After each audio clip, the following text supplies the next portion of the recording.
All righty, welcome to the show, ladies and gentlemen. This is You, Me, and BTC, your Liberty and Bitcoin podcast. Thanks for joining us today.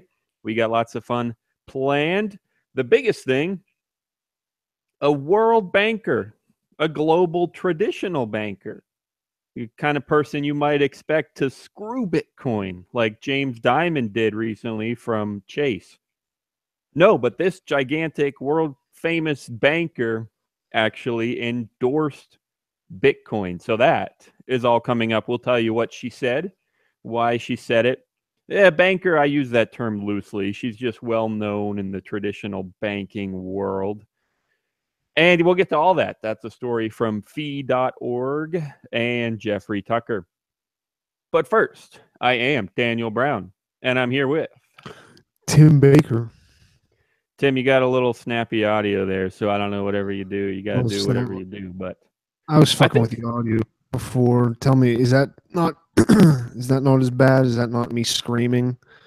it's a little better. It's better than it was, but whatever. We'll see how we end We'll up. see. I think Zach is going to join us here eventually. I don't know. We'll find out. But if he does, he does. If he doesn't, he doesn't. We also got on the list a story about 8 things that cryptocurrency enthusiasts probably won't tell you. Now, here's the thing with that story. I know that we could talk about each point for like an entire episode. So I think we'll end up doing a little bit at a time for several shows.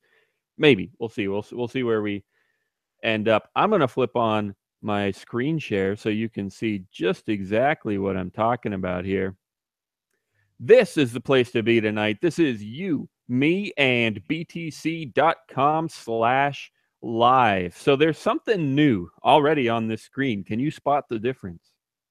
First, you got the video and the chat, but wedged right in between those, I have a proposal to you. If you would rather mine for us in your browser rather than see ads, all you got to do is click this button. It's that simple. And if you're listening to this later or watching this later or whatever, or you just want to try it out, you can still head to our website and the option will be there. You can mine for us while you watch. We'll remove the ads to make your experience a little bit better, and you'll still be supporting us. So that's an experimental feature. I'm just trying it out. If you really don't like it, you can hide this message. But hey, it's worth a shot. Let me know if you have any questions in the chat, anything that makes sense, doesn't make sense. If you do click it, you'll see this little pop-up up here. You'll get a refresh. It'll tell you how many hashes you're finding and all that kind of stuff. If you don't like it, just click one more button and it'll stop. So I try to make it easy, but I'm welcoming feedback. So that's there. Anyway, back to the landing page here. Show notes, links to the stories we're going to cover. The last one here is about SegWit 2x. And that's what our poll is about. If you scroll down a little more, I just like, let's keep it simple. Yes, 2x, no 2x, or maybe 2x. Those are your options. Yes, no, or maybe regarding 2x, because we are approaching that deadline. Speaking of more Bitcoin forks, I also just happen to notice that Ethereum is potentially going to have a fork. I don't have any official stories prepared, so we won't get into it much, but that's interesting. I'm going to be reading up on that later on just because I want to know what's going on. So it's freaking fork galore over here these days. I mean, seriously, some people must have predicted it. Do you think, Tim, people predicted years ago, like, well, you know, if you wanted to, you could just, we said some stuff like this. We said if you wanted to, you could just split off and make your own Bitcoin. Maybe that'll be the future where everybody just makes their own. I don't know. Maybe they were right. So maybe we were right. Yeah. I mean, we and I especially definitely stole that from somebody I heard talking at the Bitcoin and the Beltway conference. But they talked about having all kinds of different coins and it being the nature of it, how Oh, it is yeah. decentralized, and there isn't somebody to say no, you can't do that. Does lend itself to having everybody then go ahead and do that, which is I remember that talk. I have no idea who did it, but yeah, they were talking about a wallet where you'd have hundreds or thousands of currencies all in your wallet, and they would automatically trade to each other to whatever your trade to your advantage, based on your location and what you're buying and whatever. And hey, we're already pretty close to that. There's Jaxx, JAXX.io, which already supports, I don't know, 15 or so different currencies. It already has built-in shapeshift support, so you can swap from one to the other within the wallet. So yeah, maybe that's exactly where we're going. I believe they support Bitcoin Cash by now. So yeah, all these forks can just get thrown into one big wallet, and you do what you do, you, as they say. Whatever currency you want to use, it'll be there. So yeah, could happen. Anyway, so we'll jump into this now. That landing page again, if you want to go to the place to be tonight, that's youmeandbtc.com/live, and I encourage you to mine while you watch and shoot me some feedback in the chat box. So our first story here, let me flip on the screen share again, this is it, guys. The International Monetary Fund head foresees the end of banking and the triumph of cryptocurrency. Now, this is Jeffrey Tucker. Of course, he's embellishing that a little bit. The triumph of cryptocurrency. She didn't quite use those words, but yeah, she definitely supported Bitcoin. Endorsed it. I shouldn't say supported it, but said good things about it. What, Tim? Oh, I thought he was talking to me. Did he go somewhere? Anyway, okay. She definitely said nice things about Bitcoin. Now, one thing I also... All right, let's just get into the story here. I'm sorry about that. I thought it was coming from my roommate watching TV, but there was literally someone just screaming about dying and about take me out outside. I was a little bit concerned for a second, but I'm back now. I'm sorry. What did you ask me? I freaked out for a little bit there. I'm sorry. No, they're still outside screaming. Somebody's dying in my house right now, I think. Okay, that's a little scary. Not scary, just it's street people, man. Anyway, what were you saying? No, I don't think I was asking you anything. I thought I heard you say something and I asked you what, but then we got confused. Anyway, this is International Monetary Fund head foresees the end of banking and the triumph of cryptocurrency. And I was also just saying how it's Jeffrey Tucker, so he embellished it a bit, but it's still pretty true. Now, before we get into the story, I just got to talk about the phrase International Monetary Fund. I covered this a bit in our show notes because that phrase itself, Tim, does that sound weird to you? International Monetary Fund? The way I put it in the show notes is like, it sounds like a paradise program for ultra-leftists and progressives. Let's just pool a bunch of money together, wherever it comes from, and we'll pay some big bucks for executives to manage it and give it to people that need it, or at least that we say need it. That sounds ultra-leftist and progressive to me. Does that sound right to you, Tim? Yeah, it definitely sounds, it kind of reeks of that.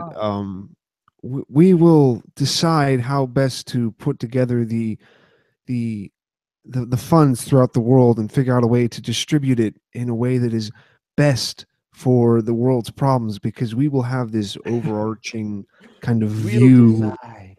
We're outside of the problems, so that means we know how to fix the problems. Exactly. So when I had that thought and I wrote those show notes, and I was like, well, to be honest, I don't really know much about the International Monetary Fund. So maybe I should just look them up real quick to at least do some semblance of research before I cover this whole freaking story. But that lasted about a grand total of 2 seconds, because the first thing I saw on their website was just released IMF Annual Report 2017, promoting inclusive growth. So yeah, let's be inclusive, guys. Promote inclusive growth. Definitely progressive. Yeah, I'm glad the International Monetary Fund is working for women in the workplace. Inclusive growth. Anything where it starts saying inclusive is where it starts being like, I think you're kind of fucking somebody over here. Yeah. So anyway, let's now we'll get into the story. I know I said that like 10 minutes ago, but we'll get into a little bit here. Actually, Jeffrey's piece is pretty short. He just says he was surprised. She said some nice stuff about it and said that the problems are actually fixable. And here's what she said. And then it's just one big quote from her paper. I pulled out some of my own favorites and highlighted them. Basically, she said, "Oh, let's just start reading a little bit word for word. Let us start with virtual currencies. To be clear, this is not in case I haven't made it clear yet, this is the head of the International Monetary Fund, and her name is Christine Lagarde. Whatever, French accent. She's from Paris. So, anyway, back to the quote. To be clear, this is not about digital payments in existing currencies through PayPal or other e-money providers such as Alipay in China or M-Pesa in Kenya. Virtual currencies are in a different category because they provide their own unit of account and payment systems. So that's a good point. That's a good way to clarify and a good way to start. Listen, this is not PayPal using the dollar. No, this is a whole new system of money, a whole new currency that gets created differently than dollars or differently than euros. Gets destroyed differently than dollars and differently than euros, all that kind of stuff. Back to the quote. These systems allow for peer-to-peer transactions without central clearinghouses, without central banks. So there, that's a good start for our headline. Our headline was for tonight's show was world-renowned banker is dead right on one important Bitcoin detail. What is the detail? Well, here's one of them. I guess there are multiple, but I said one. Here's one of them. Peer-to-peer transactions without central clearinghouses, without central banks. So what's your response to that, Tim? Is that crazy to hear someone like this endorsing Bitcoin like this? I don't know if endorsing is the right word. Definitions, schmefinitions. But you know what I mean. She's saying nice things about Bitcoin,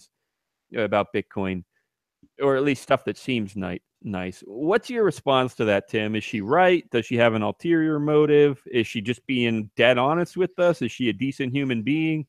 Where is this coming from? Well, I mean, this will be the last time I ever say this about anybody in a government position or anything with an international before it. Exactly. That's even worse. That's what I said in the show notes.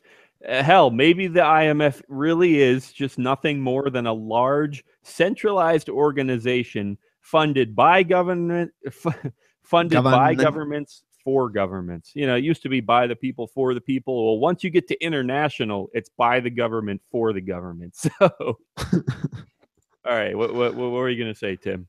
It definitely sounds like she's cool with it. It doesn't sound like she's talking about Bitcoin though. She's talking about the idea of cryptocurrencies. And another article very next sentence here, Tim. For now, virtual currencies such as Bitcoin pose little or no challenge to the existing order of fiat currencies. Yeah, well, yeah, but they're talking about how Bitcoin. She's saying it's small. I don't think that they are looking at like Bitcoin as what is going to go forward. It's going to go back to how they're talking about cryptocurrencies, because especially if it's a cryptocurrency that's run or something like that off of a federal thing, it becomes so much easier to deal with. You don't like, even then, whenever like people aren't paying with cash or credit cards, they're paying just with the cryptocurrency.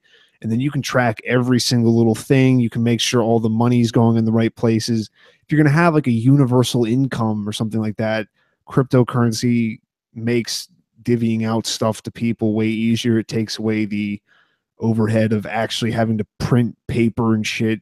I mean, you have other things to run it, but it makes it simpler. It also is for people, if you do, and I'm guessing most of them with people in the IMF, they do like the idea of the European Union, where you have this same currency that can go across multiple different areas and you can travel with it very easily. And again, cryptocurrencies and that technology works very well for that. As far as just seeing, there's some debate there. I mean, some people would argue that, cryptocurrency is extremely inefficient, but we live with those inefficiencies because we value the privacy and the decentralization. But I know what you're saying. I mean, they could, in theory, make a centralized crypto.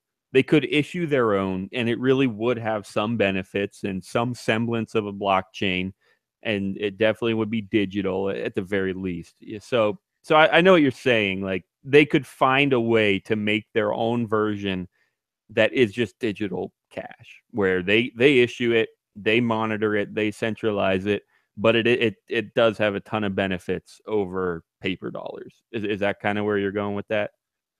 Yeah, it's the same idea of, instead of having IOUs from the bank, or instead of or going back a little further, instead of carrying around silver or gold, it has that, well, this is more secure, it's harder to get mugged for it. But then also, I think for anybody involved in technology financially, at this point you kind of have to go, oh, this is probably the next way we're going, because Right. at this point no one is going to be like, you know what we need for the next 300 years, we need more paper, we need to have more pieces of bills that we stuff into a wallet and they get crumpled up together and people snort drugs with them, and you can cut yourself and get paper cuts, and there's probably all kinds of diseases on paper. It's just a cleaner, more sanitary too. I don't think, even the little bit where she is talking about Bitcoin, I don't see that as that weird, because almost the IMF, I don't think, maybe they do. Do they have any kind of like an investigative wing? Like, do they have an armed SWAT team that goes in, or are they just Ooh. kind of like, we think up Eh, I would ideas and we doubt have that. Yeah, I pwn. doubt they have any. No, Okay. I would highly doubt that. I'm sure there are agencies that would do that for them, Oh but yeah, but that is more of a national concern versus. Wow, we're both fucking up words. Versus, that's more of a national concern versus the an international, like the idea of domestic terrorism is how they'll classify Bitcoin or any kind of alternative currency in a specific nation. I think matters a lot less than to the IMF, because they're looking at it as, if you're able to move money in and out of a country, that's a benefit. yeah, yeah.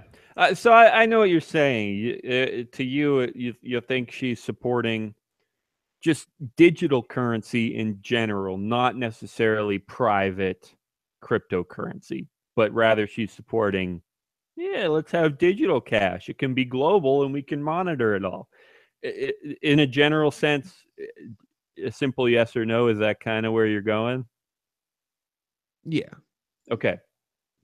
So I definitely agree that she would be all for that because, I mean, why not? Sure, let's go digital. Let's have more control over our money, whatever. Let's be able to print it with a click of a button. It's harder to counterfeit, kind of stuff like that. So to some extent, I agree that she would be all for that. But at the same time, I think she's still supporting Bitcoin a little more directly than that. I think she still is. She calls out Bitcoin by name. I do believe she kind of explicitly says that, listen, this has benefits. Bitcoin, pretty much. It can do stuff better than we can in some ways. And so I guess what I'm saying is I might give her a little more credit than it sounds like you are for supporting Bitcoin, but yeah, you never know. So it's anyone's guess. But so I got a little bit more here. For this is back to the quote from her. For now, virtual currencies such as Bitcoin pose little or no challenge to the existing order of fiat currencies and central banks. Why? Question mark. Because, oh geez, here's that word again. Because they're too volatile, too risky, too energy intensive, and because the underlying technologies are not yet scalable. Many are too opaque for regulators. Some have been hacked. Hey, this is, I didn't even mean for this correlation here, But that list of flaws with Bitcoin pretty well coincides to some of these things in this other article, these things that cryptocurrency enthusiasts probably won't tell you. And a lot of the things in that list are about, hacks or debates or scaling issues or, bad stuff like Ponzi schemes, the ICOs and that risk. That's all negatives about Bitcoin that cryptocurrency people don't like to share. And like I said, we definitely want to go through that article some. And that's kind of what's her name, Christine here, is also saying. Listen, here, back to this is the quote again. They're too volatile. Am I saying that right, Tim? I know I ask this every time. I think so, yeah. Okay. They're too volatile, too risky, too energy intensive. That would be the scaling debate right there, energy intensive. And the underlying technologies are not yet scalable. That's, I guess, also scaling. And too opaque for regulators. Some have been hacked. So, yeah, I think that's another point where she's dead right. We have issues. We have negatives. We have drawbacks. But another dead right point right after that sentence, quote, many of these are technological challenges that could be addressed over time. Not this is where I believe she says stuff that might be going against what you said, kind of, Tim. Again, back to the quote. Not so long ago, some experts argued that personal computers would never be adopted and that tablets would only be used as expensive coffee trays. I think it may be I think it may not be wise to dismiss virtual currencies. So again, to me, that sounds like she's saying they're going to have value. They're going to be a thing, just like personal computers are a thing, tablets are a thing. Freaking now we got voice activated speakers are a thing. To me, that's what it sounds like, Tim. She's saying it's going to happen. They're technologically advanced. They have drawbacks, but those can be fixed. It's going to happen. That's what it sounds like to me, Tim. Would you agree with that? Yeah, it's kind of inevitable. It's where the technology is pointing, and that's kind of what I meant with that. And it's like the idea of just standing in the way of compute. Like I think they've meant it. It's going to become, or is likely to become, as not unanimous, but like as widespread as phones and tablets and everything. It'd be it would be a company starting up and be like, we're not going to have a mobile site. Go fuck yourself. We're not doing anything. Like, it wouldn't make sense for you. Yeah. Yeah. That's a really good comparison. Yeah. I think I would agree. Yeah. Nobody's going to make a company without a mobile site these days. I mean, I'm sure some people have tried and everyone's just like, well, screw that. So, yeah, good call. Oh, another quote here that I like. This is moving down a little bit in the article, so it's a slightly different angle on things. But another quote that I like. IMF experience shows that there's a tipping point beyond which coordination around a new currency is exponential. In the Seychelles example, in the Seychelles, for example, I'm sure that's whatever, it's supposed to be French. Seychelles, whatever. In that place, for example, dollarization jumped from 20% in 2006 to 60% in 2008. So that's 20% to 60% in 2 years. The only reason I like that quote is because it just suggests that Bitcoin might still have a long way to go before it gets to the moon. That's all I'm saying is I think in general, we've said that for a while. Like, yeah, of course we got a long way to go, or we could anyway. If we're nowhere close to mainstream yet, and there's, according to Christine here, there's a tipping point where coordination becomes exponential. It's the network effect. And yeah, we've had a few spikes where the network has grown a lot in a short amount of time, but I believe there's still so much more to come. And we could see tripling, 20% to 60% tripling, right? In 2 years. That's the only reason I like that kind of comment.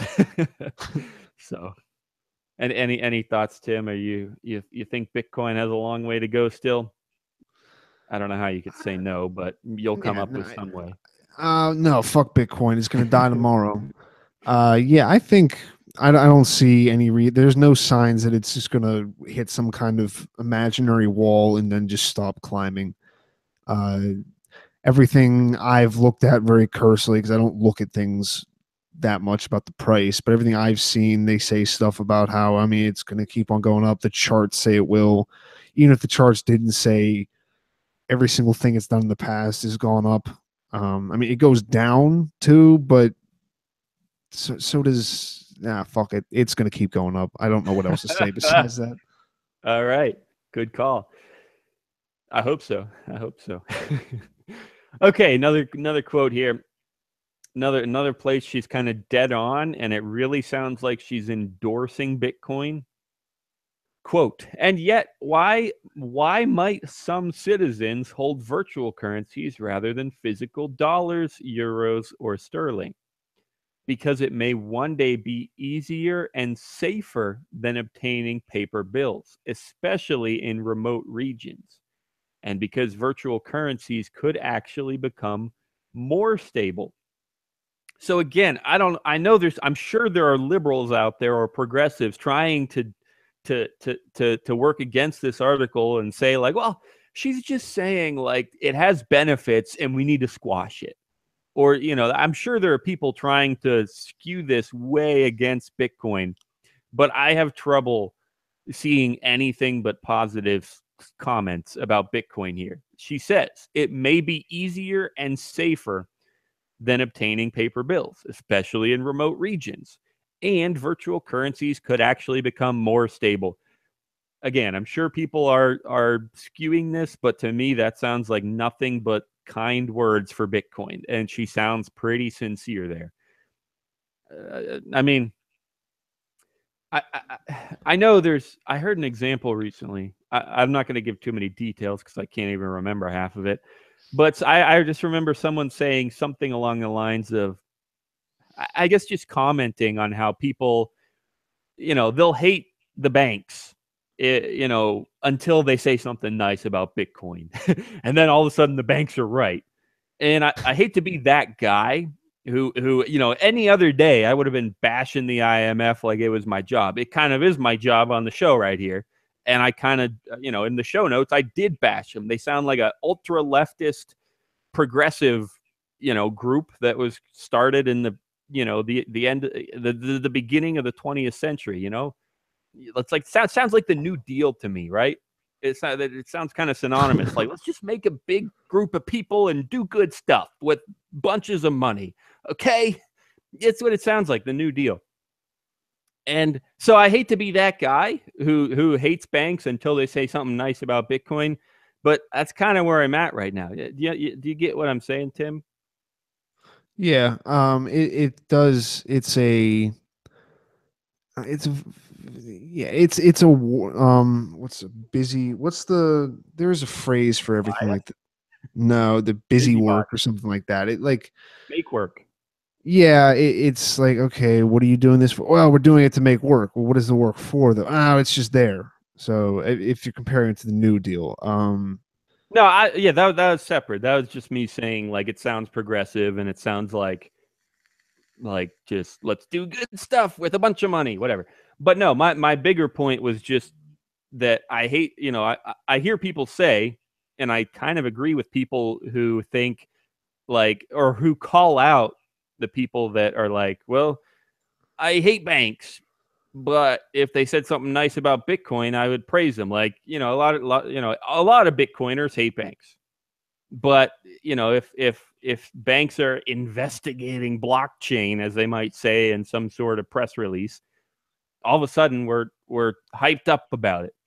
And yeah, some people mock that because one day you hate banks and one day you think they're great for loving Bitcoin. And I sympathize with the people who mock them, but at the same time, I am the person to be mocked in this situation. Because any other day I'd hate the IMF, but here they are doing some interesting stuff or saying some interesting stuff. So, okay. Whew. All right, I got one more paragraph here that I like. There's a lot more if you want to read it. Like I said, check the show notes. I'll go ahead and plug this in here before I forget. The landing page right now is btc.com/live. But if you want to get to these specific links in the future, then you'll need to go to btc.com/E195, because every week we update /live to point to the most recent episode or the current episode. But if you want to get to this one in particular so that you can click through to this article and read the entire article, since we're skipping around some, the place to go is btc.com/E195. And that'll take you to this specific episode's show notes. I like to just mention that whenever I remember, just so you know. Okay, but here's one more paragraph. Quote, instead, citizens may one day prefer virtual currencies since they potentially offer the same cost and convenience as cash. Now, here's the big one, guys. And this is another, phrase that responds to my headline about the one place where she was dead right about Bitcoin. Here it is. Quote, no settlement risks, no clearing delays, no central registration, no intermediary to check accounts and identities. If privately issued virtual currencies remain risky and unstable, citizens may even call on central banks to provide digital forms of legal tender. So there's two halves there. The part where she says no settlement risk, no clearing delays, no central registration, no intermediaries, freaking dead right. I mean, yeah, like, again, that's another thing. Like, you can't escape that. She's saying good stuff about Bitcoin. At least that's what it sounds like to me. I don't think you can escape that. The next sentence is this goes back to what you were saying at the beginning of the episode, Tim, where you think she's advocating more for centrally issued cryptocurrencies. And that's kind of what she says here. Citizens may even call on central banks to provide digital forms of legal tender. So there you go, Tim. That's the one sentence that supports you. So screw you.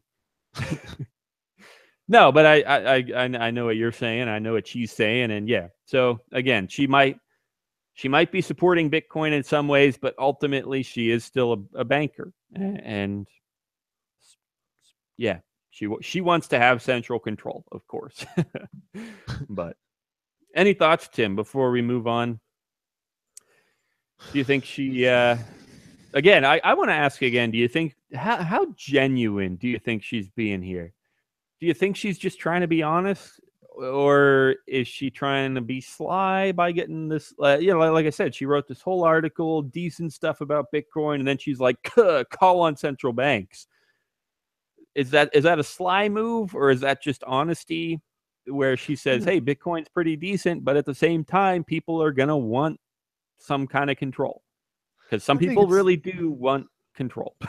I think it's the same thing as with the internet or with how people look at any new technology. Like, oh, this is great, but we have to legislate it, right? Like, we have to take away everything that is the reason for why it is positive, and we have to take like the bare minimum. Oh, it's a little bit faster and it's cleaner, and then we also have to take the parts that'll make it easier for us. It's a great technology, but to be used correctly, Daniel, it needs to be in our hands, because we're cared for and tendered. Yes, it has to be groomed and set up in the correct way. We can't just having all these people just spending money. It has to be controlled. And I think everything she's saying, that she could be saying it from a point of view of, this is going to be great because it's going to make his money so much easier, because then we'll all use the same money, or we'll all use a very similar money. I think it's that, and then it's just the kind of inevitability of everybody eventually using cryptocurrencies. Right. Yeah, that's who they are. maybe, man, it's hard to say, that bankers are bad, or that, we talked about this, I think, just last week with the whole national anthem thing and the troops or whatever. It's hard to say, they're all bad or they're all good.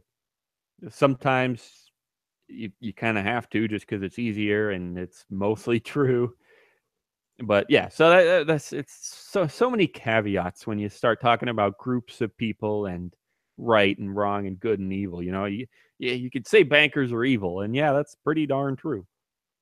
But and yeah, I think I would say that individually, this Christine here is probably pretty evil. If she's willing to take on that much power and that much money and assume, you could use the word assume in a couple of different ways here. You could say that, yeah, she's assuming power over that money and that people and those people that may or may not get that money or may not have to give that money to her or whatever. So yeah, she's assuming that control. But also, I would like to say the word assume as in, like, honestly, like, did you just assume my gender? Did you just assume that control over me? Did you just assume my currency? No, I'm serious. Like, who are you to assume that you can take my money and give it away or whatever, make those decisions for me? Like, did you just assume that control? And I'm serious. Like, that's pretty evil. That's pretty offensive. So yeah, so that's the caveat there. She's pretty darn evil. And the other half of the caveat, or the reason I needed to make that caveat, is because it might have sounded like I was saying nice things about her, because she does seem pretty darn genuine. And I believe that she believes that she is being genuine. And that's, again, caveat after caveat. It's so hard to talk about stuff like this, but there it is. I mean, I believe she's pretty darn evil, but I believe she thinks she's good. Am I making any sense, Tim? Yeah, I think so. It doesn't sound completely off base. All right, cool. As usual. So yeah, we not even close to time to get through these 8 things that the cryptocurrency enthusiasts probably won't tell you. But yeah, I'll go ahead and loosely plan on doing one per week or something, maybe. We'll see where we end up. But yeah, I'll go ahead and pick one. I guess just the first one. And we'll do some talking about it. And then we still have to get to this open letter to Segwit 2X supporters. That is all coming up momentarily. But first, I just want to give another quick shout out to the landing page for tonight. You, me, and btc.com/live. If you're not there, I'll encourage you to click the button right below the video to start mining for us if you're willing to help us out and support us while you're watching and hide the ads. Who doesn't love that? But also, I want to get the chat real quick. James Bond says, hello. Sounds like the title is a banker. I thought about that right before. Yeah, I got to finish what he said before I start laughing about it. James Bond says, sounds like the title is a banker died. Yeah, that's actually what I saw too at first. Yeah, right before I started broadcasting tonight, I read it again, and world-renowned banker is dead, right on one important Bitcoin detail. So yeah, sure, it sounds like that, but if it gets people to watch us and learn about Bitcoin, I'll take it. Oh geez, there go my ethics, but whatever. Yeah, so yeah, jump in the chat, anyone else, if you like. We'd love to have you there. Okay, back to the 8 things, guys. I guess I'll just start with the first one, Bitfinex. And holy cow, yeah, that's some crazy stuff. This article is super long, by the way. Like, each one of these points could be its own fairly long article on some blog. So I can't get into all this. But yeah, so in a general sense, Bitfinex is definitely worth talking as something that we don't talk about. It's worth mentioning that we don't like to talk about Bitfinex. Now, geez, Bitfinex, I think they were hacked multiple times. I don't even know. It's so hard to keep up with these exchange hacks.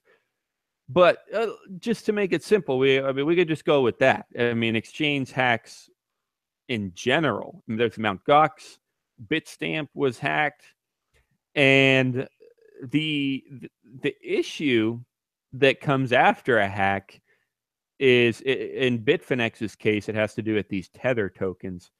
Tim, do you know what USDT is? USD tether. Do you know what tether tokens are? Any guesses? No, I tether tokens. Yeah, I mean, you kind of have to be in the exchange world to be super interested in them, and you might have to be a trader or whatever. But essentially, what happened was Bitfinex was hacked, and in order to compensate for those losses, they issued these USD tether tokens, and they were supposed to be perfectly backed 1-to-1. One of these tether tokens was equal to $1, $1 that was supposedly stored in some bank account somewhere. Now, again, go to the landing page and read through these articles if you want to, because there's like I said, these are really long points, and it goes into a lot more details than I am here. But again, the point is, the issue, the reason that Bitcoiners don't like talking about stuff like Bitfinex is because, well, first of all, the hack. Nobody likes saying that Bitcoin could be hacked, even though it's not really hacked. But the other half is, nobody likes saying that stuff like USD tether tokens exist, and they say they're backed by dollars that they have in a bank account, but nobody really knew or knows, and they did an audit like a week or two ago, but nobody really knows if the audit is trustworthy and if they really have that much money, and nobody knew where this money even came from. And that's what people don't like to talk about. That's what Bitcoiners don't like to tell newbies, is that, oh yeah, it's all they had to do.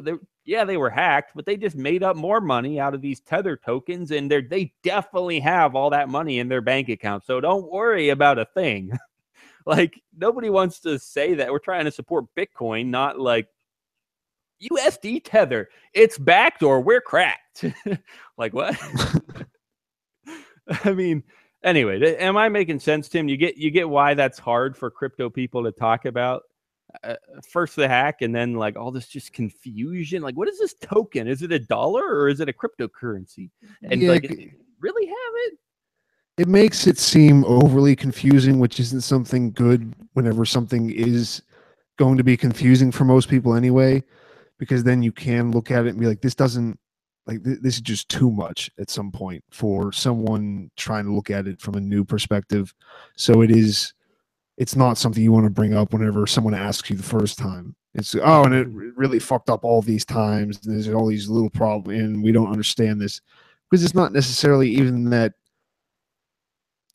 most people, or is it you think like most people do have a good grasp on it, or you were saying before it's hard even for like for the average user? I'm saying that crypto veterans, Bitcoin veterans, don't like to tell newbies about stuff like USD tethers, because it's just too confusing for the newbies. Like, even if I understand it, even if I read all these articles and I know exactly, how the audit went and everything, I still wouldn't want to bring that up to a newbie because it's just freaking confusing. That's the argument. Yeah. So I can see sometimes that it being brought up, though, because if I'm understanding what the tethers are correctly, it is something where you can go, well, I mean, if you are afraid about money jumping around, this is something where it's a little bit safer, but you don't want to have to get into the actual workings of it. And I understand that, because it is too far, and it's not even a understanding the technology necessarily. It's just understanding the reason for it, because sometimes people hear something like that and they're like, why would you even do that? That doesn't make any sense. Why not just? But yeah.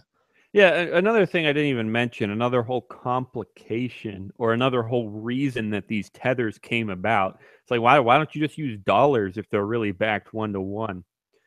Another reason that they came about was because uh, Bitfinex was having banking issues, and it was hard for people to get money into and out of Bitfinex.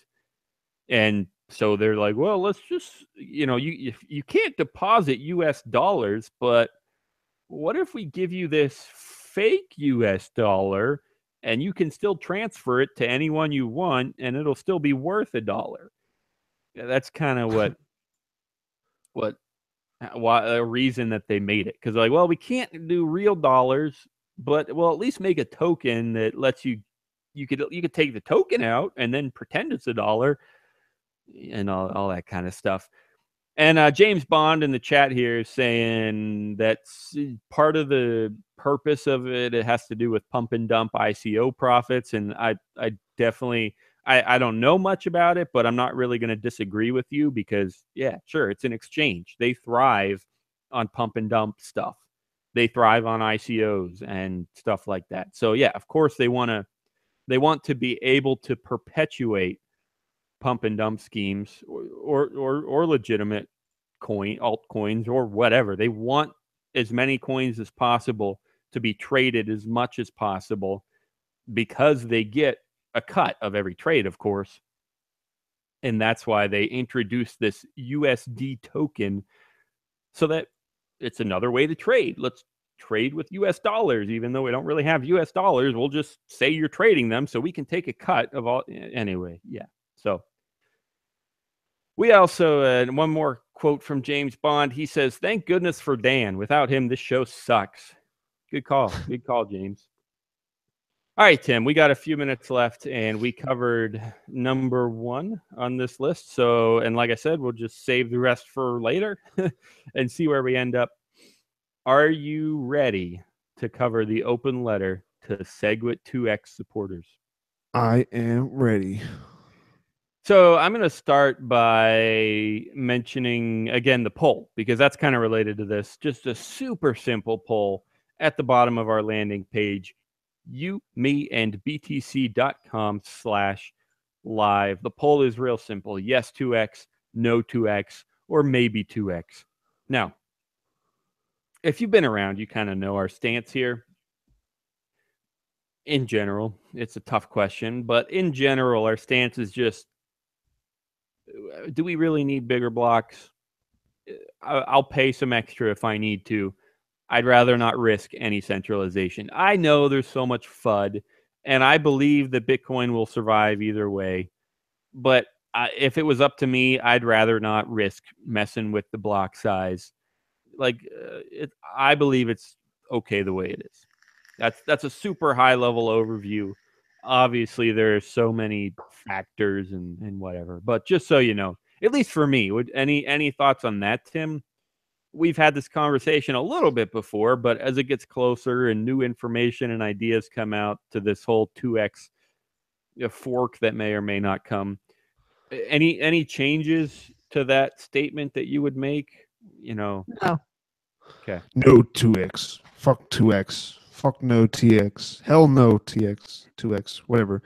Yeah, no, it hasn't really changed at all. I've been kind of just not suspicious of it, but wary of it the entire time, and I don't see it going in the direction that I would choose. Okay. All right, got it. So, yeah, a little bit from this article here. This is from Medium, written by I'm assuming this is a pen name. Austerity sucks. I'm the co-admin of whalepool.io, and work with cryptocurrency derivatives. And it's written as an open letter to SegWit2X supporters, or that's also known as the New York Agreement. So the New York Agreement is what said, let's do SegWit and let's do a 2 megabyte block size. And that's where SegWit2X was born.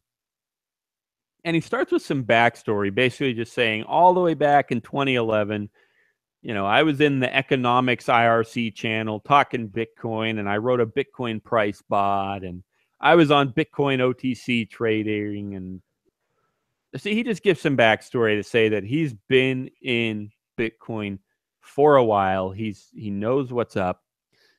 And he also mentions, hey, we were already way back when, we were worried that especially state actors could 51% attack Bitcoin. That's one of the first things that he gets out of the way here is, yeah, this has been worrying us for years, that again, state actors could just spend a bunch of money, get a bunch of miners, ASICs in particular, and just wreck Bitcoin. So that's the background. And then he also has another section here with some more brief history. And this is just the history of what we have so far in terms of SegWit. And that is, as most of you know, but just as a quick clarification, what we have so far is a fork where the regular Bitcoin, as some people would call it, and some people get triggered when you say that, but whatever. The regular Bitcoin has SegWit. Look it up if you don't know what it is by now. And then the forked Bitcoin, the new kind of Bitcoin, has a larger block size, 8 megabytes, and can handle more transactions. And he says that he was reflecting recently on the debate and why it got so crazy. I mean, and that's a real good question. Actually, let me put that to you, Tim, before I continue here and get to as much as I can. Let's just start with that. Like, yeah, let's reflect on this, Tim. How did we get into this freaking mess? How did people start hating each other? And why does everyone all of a sudden have hashtag no2x in their Twitter handles? Like, what happened?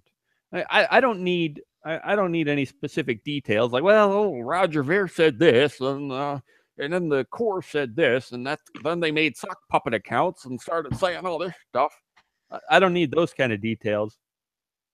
I just want a general idea of like what's causing distress here. Any thoughts? There's a technology and different people want to use it for different things. Different people think that it would benefit humanity in different ways. And so whenever somebody else says something in opposition to that, you are holding back humanity, you are holding back technology, or into a position where we will be susceptible to it, where we could easily be tracked, where it will be taken over by corporations or anything like that, where it's, I mean, all right, you do this, you do that. It's an argument because even though you can have two different coins, you can have one people running whatever, but there is the name of Bitcoin, and we're kind of fighting over that brand because that has so much both financial and just financial and I guess just personal backing to it. Like there is, besides the money involved in Bitcoin, there is that name value where whoever is accepted as the quote unquote true Bitcoin, unless we can just do away with that, then that quote unquote true Bitcoin is going to be most likely the most popular. And that's where I think the fighting's coming over it. Yeah. You know, that's going back a little bit to the beginning of the show. We were saying that we've been saying for ages that, oh yeah, you could just fork off, make your own Bitcoin. We'll have thousands of coins in the future. People have been saying that for a long time, and that's fine. It seems like it's pretty true. That's kind of what we have now with these forks. But what you just said, Tim, especially with that branding, that it doesn't really prove us wrong. It just complicates that scenario, because as soon as there's a brand and a value attached to anything, then yeah, you could say freedom all you want. You could say, oh yeah, do what you want. You fork fork it all night long. I don't care. You can say that, but you can't really fork a brand, at least not safely. And on that you know there. I know we're running out of time, so I'll just skip to the end a little bit here and say that this article largely concludes talking about replay protection and how if you're gonna do a 2x fork, you darn well better at least put in some replay protection, so we don't have to risk. If we're spending Bitcoins, we don't have to risk accidentally spending the same coins on both chains when we really only want to spend this kind of coin. Replay and reorganization risk, those are some complicated things to explain. And again, we're short on time. Look them up if you want to. They're fascinating technical stuff if you want to think about it. But anyway, the point is, that's kind of his conclusion, is you darn well better implement some replay protection so that because if you don't have it, then nothing, the transactions cannot happen because everyone's going to be wondering if they're spending this coin or that coin or whatever, and just nobody's going to willingly transact in that situation. Now, what I'm saying now too, back to the branding thing, you have the same issue. You don't want your brand to be replayed against you. Maybe I'm stretching the analogy, but whatever. I think it works. You don't want to risk if you allow them to fork off of your brand, just like with Bitcoin Cash. They forked off the brand. They lost some value in the process, but they did it. And that led, and there still is risk of confusing, just like you could confuse the two chains technically. Well, a lot of people still get them confused in terms of branding and still argue about which one's which. And I think it's pretty much the exact same concept where somebody tries to fork. It could be anything. It could be Bitcoin. It could be a brand. It could be intellectual property. It could be forking from the iPhone to Android, and they still have lawsuits about who came up with a rectangular shaped phone first and all that crap. Every time you take an idea and build on it or reuse it, there's going to be some level of conflict. And I don't know what the takeaway is from that. I don't know how we fix it or what's good about it or what's bad about it, but it seems pretty clear to me at this point that that's a thing. Okay, I said a lot right there, Tim. I'm going to ask you for like the fifth time tonight. Am I making any sense? Is this whole replay, again, not just technically with blockchains, but this whole general idea of replay risk after some sort of fork or a stolen idea, whatever. Does that seem like a real thing? Am I missing something? Do you know what the takeaway is? No, it's something you have to always worry about. It's something it's been introduced now, and it's kind of out of the bottle that can be a problem again. And as soon as it was done the first time, there's no way you can say, oh, we won't do it now, though, or we won't do it when we're called upon by a government affidavit. Is an affidavit even the right word there? I don't know. But you can't ever then say that there is absolutely no way that we will change this. You can't say that your money is absolutely intact and safe. You can't say that it is absolutely in your control, because it can always get rolled back. Right. So you lose that that unblemished mark on your record by even doing it once. Yeah, if you put an idea out there, it's going to get used, it's going to get mangled, it's going to get improved, it's going to get destroyed. That's just the nature of knowledge and stuff. So I'm showing we're right at an hour, guys. I had fun. We didn't get to too much of this article, so I'll just throw out one more reminder. If you want to click through to this article and read the rest of it, there's a good timeline prediction for how he thinks the 2x fork may play out. And then there's kind of a conclusion with good news and bad news and whatever. If you want to click through to that, you can find the link at umeandbtc.com/E195. Tim, we are approaching episode 200. Holy crap. 200. Can you believe it? I know I ask this every time we get to a bigger number, but can you seriously though, Tim, can you believe it? Like every single week, 200 weeks in a row. Well, we only missed a couple, you know, one or two maybe. And we also had a lot more than 200 really if you count our some of our other live shows and Bitcoin in the arts and you know, special interviews that we would post. Tim, can you believe it? Tell it to me straight. Can you believe it? Yes, because I've heard plenty of shittier shows that have more episodes. No, but That's a compliment if you ask me. I mean, if you're telling me there's worse shows out there, like I'll take that. I'll take it. I'll take it. Yeah, no, I mean it's cool. I won't let myself get too excited until we actually have the show. Then I'll bring out the Happy Tim face and words. Wait, what I do you don't know mean? though. Till we actually have the show? What do you mean? Yeah, Are till we we're not? actually to 200. I gotta keep it. I gotta keep Okay, myself okay. contained until then. I don't want to freak out and scare anybody off. Okay. Just wait.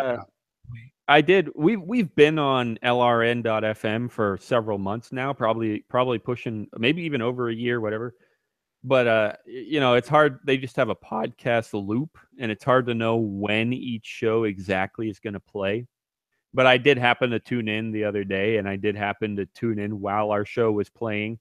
And once again, it's just how cool is this? We're on LRN.FM, which also is on freaking satellite on North America and Africa.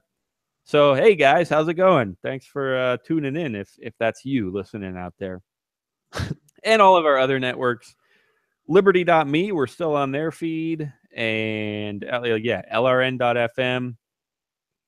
Thanks for having us, guys. It's great. And then, you know, if you're looking to follow us or something, you know, we got the YouTube, the Spreaker, the SoundCloud, whatever you want.